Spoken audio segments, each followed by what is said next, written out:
మకర రాశి వారికి part 2 June 26 నుండి జూన్ అంటే 2026 జూన్ 21 నుండి 30వ తేదీ వరకు ఉండేటటువంటి రాశి ఫలితాలలో మనము జూన్ 26 నుంచి 30వ తేదీ వరకు ప్రస్తుతం ఈ వీడియోలో రాశి ఫలితాలు చెప్పుకుంటాము.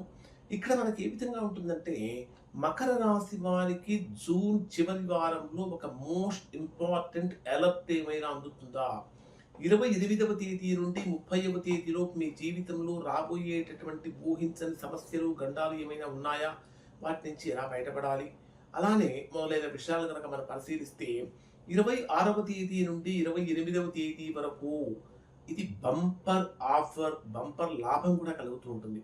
ఎందుకంటే 26వ తేదీ మధ్యాహ్నం 12:30 గంటల నుంచి 28వ తేదీ రాత్రి 1:08 వరకు ఉండేటటువంటి సమయంలో మీ రాశికి 11వ స్థానంలో సంచరించేటటువంటి చంద్రుడి యొక్క ప్రభావం, లాభస్థానంలో సంచరించే చంద్రుడి యొక్క ప్రభావం కారణం చేత మకర రాశి వారికి ఇది ఊహించని ధనలాభాలను తీసుకొస్తుంది. పాత బాకీలు చక్కగా వసూలు అవుతూ ఉంటాయి. షేర్ మార్కెట్ లేదా ఇన్వెస్ట్మెంట్స్లో ఉన్నటువంటి వారికి బంపర్ ప్రాఫిట్స్ కూడా వస్తాయి. అన్నదమ్ముల నుండి పెద్దల నుంచి చక్కగా సపోర్ట్ లభిస్తూ ఉంటుంది. మీ గతంలో అంటే పాత కోరికల్లో ఒకటి ఖచ్చితంగా నెరవేరే సమయంగా ఉంటుందని చెప్పాలి.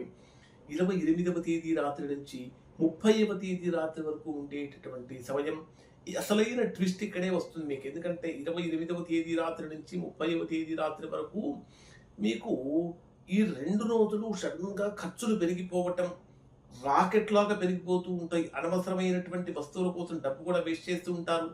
మానసిక ఒత్తిడి పెరుగుతూ ఉంటుంది. నిద్ర కూడా రాత్రిపూట సరిగా పెట్టదు. డ్రైవింగ్ చేసేటప్పుడు చాలా కేర్ఫుల్గా ఉండాలి. ఎవరికి కూడా ఎటువంటి షూరిటీస్ ఇవ్వకుండా ఉండటం అనేటటువంటి చాలా మంచిది. ఖచ్చితంగా మకర రాశి వారు ఈ 28 నుంచి అంటే 28 రాత్రి నుంచి 30వ తేదీ వరకు 29, 30 2 రోజులు కొంచెం ఇబ్బందులు ఉన్నటువంటి కారణం చేత ఖచ్చితంగా కొన్ని పరిహారాలు చేసుకోవాలి. ఇక్కడ మీరు చేయదగినటువంటి సింపుల్ పరిహారం ఏమిటంటే హనుమాన్ చాలీసా పారాయణం చేసుకోవడం చాలా మంచిది. లేదా శనివారం రోజున దశరథ ప్రోక్త శని స్తోత్రం ఉంటుంది. దశరథ ప్రోక్త శని స్తోత్రం ఇది పారాయణ చేయటం వల్ల మంచి ఫలితాలు పొందుతూ ఉంటారు. ఇవి మకర రాశి వారికి సంబంధించినటువంటి ఫలితాలు. శుభం.